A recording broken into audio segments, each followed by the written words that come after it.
Le projet Média Élection, un projet sur la formation de professionnels de médias pendant la période électorale. Le sujet était au centre d'un échange ce mardi 17 octobre entre le ministre de la Communication et Médias, Patrick Muyaya Katembwe, et une délégation de Reporters sans frontières. Reçue dans le cabinet du ministre, conduite par les responsables du bureau Afrique subsaharienne, Chivi Chivwadi, des journalistes en danger GED, la délégation a également échangé sur les dossiers Stanis Boujakera Tchamala. Cette délégation a été constituée des éléments du bureau de Dakar et du siège à Paris. Au sortir de l'audience, le chef de la délégation est revenu sur le dossier Boujakera. Nous avons été reçus donc en audience par M. le ministre de la Communication et des Médias.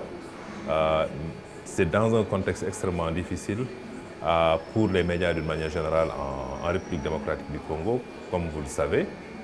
C'est difficile parce que notre confrère Stanis Boujakera est en prison depuis au moins maintenant 2 mois. Et nous avons profité de cette opportunité avec M. le ministre de la Communication et des Médias pour faire le tour de cette situation, mais également réitérer la position officielle de Reporters sans frontières, qui est d'abord d'abandonner toutes les charges qui pèsent sur Stanis Boujakera, mais aussi de le libérer immédiatement. Ça, cela a été tout le temps notre position officielle en tant que Reporters sans frontières, mais cela a également été la position de notre partenaire sur le terrain, journaliste en danger. Et nous avons également appelé à l'abandon des charges qui pèsent sur tous les autres journalistes, au-delà de Stanis lui-même, mais tous les journalistes qui sont actuellement arbitrairement détenus dans le pays. Nous le demandons cela parce que la RDC, pour Reporters sans frontières, est un pays prioritaire dans un projet que nous sommes en train d'exécuter en Afrique. En dehors de ce dossier purement judiciaire, les 2 parties ont aussi évoqué un projet de cette ONG de défense de journalistes qu'elle compte appuyer ici en République démocratique du Congo. D'après ce cadre des Reporters sans frontières, la RDC est prioritaire dans le projet Média Élection qui consiste à fournir des équipements aux journalistes tels que des gilets et des kits de premier secours.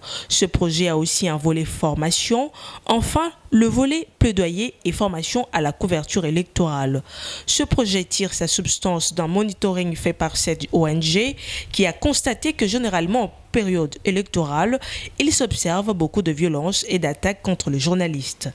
Le projet Média Élection, qui consiste au-delà de l'équipement, mais également de l'équipement des journalistes en matière de gilets, en matière de kits de premier secours, en matière de formation à la sécurité. Mais il y a le volet plaidoyer, mais il y a surtout le volet formation à la couverture électorale qui nous semble extrêmement important.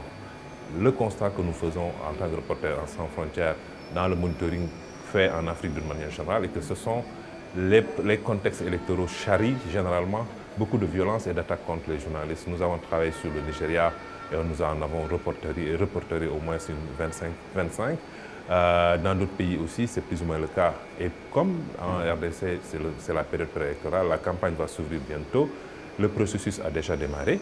Donc nous avons estimé nécessaire d'appuyer les confrères journalistes à se former davantage, à davantage bien couvrir la période électorale, mais au-delà de cela, à privilégier la question de la fiabilité, de l'intégrité de l'information en période électorale.